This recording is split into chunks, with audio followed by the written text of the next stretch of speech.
avec GeoGebra, un logiciel qui s'adresse principalement aux élèves, étudiants et enseignants en mathématiques qui souhaitent mettre en application les principes de base de la construction géométrique.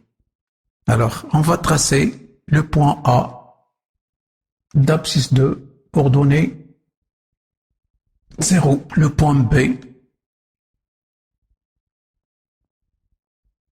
abscisse 2, ordonnée 5. Voilà le point B. Abscisse 2, ordonnée 5. Le point C, abscisse 5. Le point D, le point C, abscisse 5, ordonnée 9. Voilà le point C.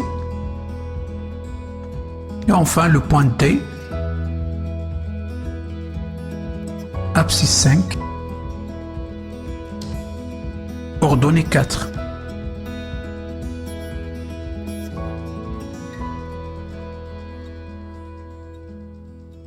Voilà le point T.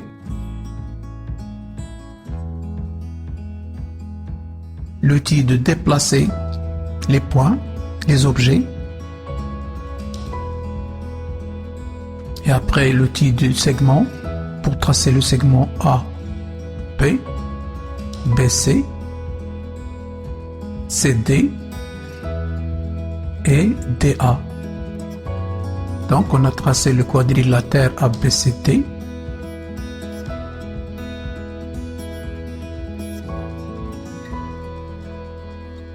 Petit a, déterminer les coordonnées des vecteurs AB et DC. Les coordonnées des points A et B. Alors les coordonnées du vecteur AB, abscisse de B moins abscisse de A, c'est-à-dire 2 moins 2. L'ordonnée de B moins l'ordonnée de A. 5 moins 0 nous donne 0, 5, 0, 5. Donc le vecteur AB, son abscisse 0, son ordonnée 5. Pour les coordonnées de DC, il nous faut les coordonnées des points D et C. Donc DC égale 5. Les coordonnées du vecteur DC, comme abscisse 5 moins 5, et l'ordonnée 9 moins 4. Donc les coordonnées du vecteur DC, abscisse 0, 9 moins 4, 5, ordonnée 5. Vous remarquez que les vecteurs AB et DC ont même coordonnées. On déduit que ABCD est un parallélogramme. On sait que les coordonnées de AB sont 0, 5. Les coordonnées du vecteur DC 0, 5. Donc on déduit que le vecteur AB est égal au vecteur DC. Puisque le vecteur AB égale DC, donc le quadrilatère ABCD est un parallélogramme.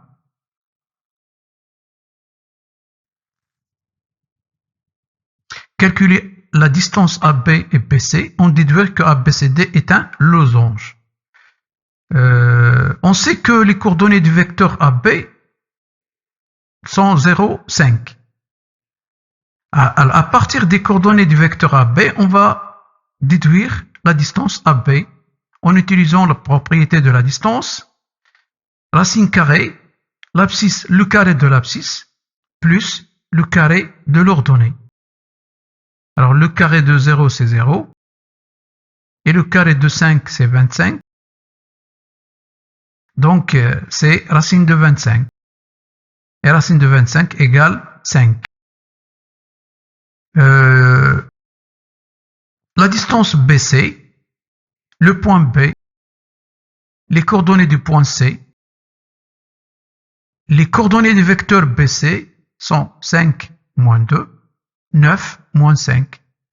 5 moins 2 c'est 3, 9 moins 5 c'est 4.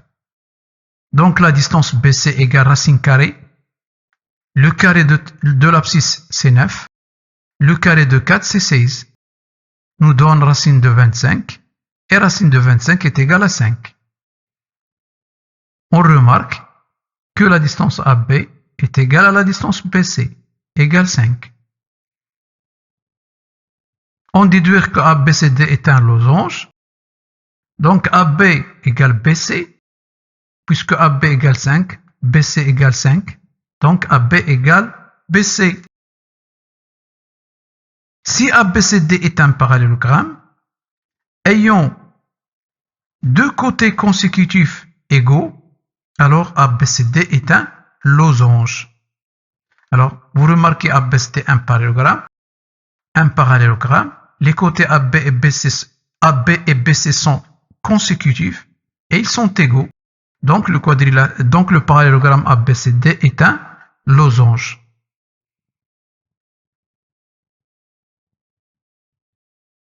Quatrièmement, petit a, calculer le coefficient directeur de la droite AC, puis le coefficient directeur de la droite PT. Les coordonnées des points A et C. On va appeler le coefficient directeur de la droite AC M. Donc l'ordonnée de C moins l'ordonnée de A sur l'abscisse de C moins l'abscisse de A. 9 moins 0 sur 5 moins 2. 9 moins 0, c'est 9. 5 moins 2, c'est 3. Et 9 est multiple de 3. Donc 9 tiers est égal à 3. Le coefficient directeur de la droite AC est égal à 3. Le coefficient directeur de la droite BD, les coordonnées des points B et D, coefficient directeur A égale coordonnées de D moins coordonnées de B sur abscisse de D moins l'abscisse de B, c'est-à-dire 4 moins 5 sur 5 moins 2. 4 moins 5 est égal à moins 1 et 5 moins 2 c'est 3. Donc le coefficient directeur de la droite BD est égal à moins 1 tiers. Petit b, vérifiez que les diagonales de ABCD sont perpendiculaires et les diagonales sont AC et BD. Donc, en utilisant les droites perpendiculaires, on va multiplier le coefficient directeur de AC fois le coefficient directeur de la droite BD. A nous donne 3 fois moins 1 tiers. On va simplifier par 3 égale moins 1.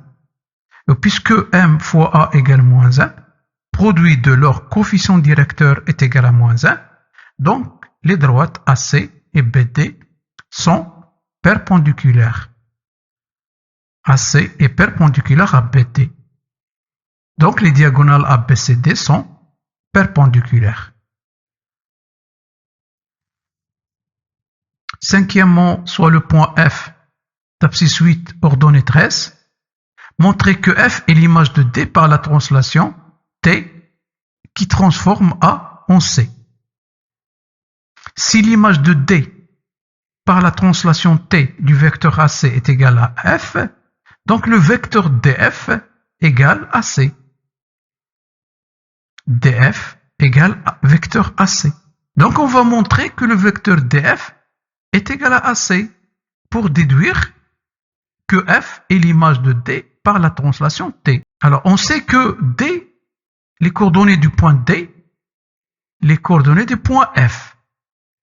Pour calculer les coordonnées du vecteur DF. Alors, c'est l'abscisse de F moins l'abscisse de D, 8 moins 5, et l'ordonnée de F moins l'ordonnée de D, 13 moins 4, nous donne l'abscisse 3, 13 moins 4, 9. AC, les coordonnées de A, les coordonnées de C, donc les coordonnées du vecteur AC, 5 moins 2 et 9 moins 0. 5 moins 2 c'est 3, l'ordonnée 9 moins 0 c'est 9. Donc, puisque DF et AC ont même coordonnées, même abscisse, même ordonnée, on va déduire que le vecteur DF est égal au vecteur de AC. Et on déduit que F est l'image de D par la translation qui transforme A en C.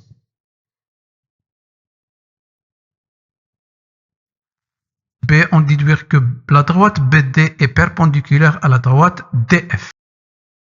On sait que F est l'image de D par la translation T qui transforme A en C. Donc, la droite AC est parallèle à la droite DF. Et on sait que une troisième droite BD perpendiculaire à AC. Si deux droites sont parallèles, alors toute droite perpendiculaire à l'une, elle est perpendiculaire à l'autre. On a deux droites parallèles. Une troisième perpendiculaire à l'une, c'est-à-dire à AC. Donc il est perpendiculaire à l'autre, c'est-à-dire Donc la droite BD est perpendiculaire à la droite DF.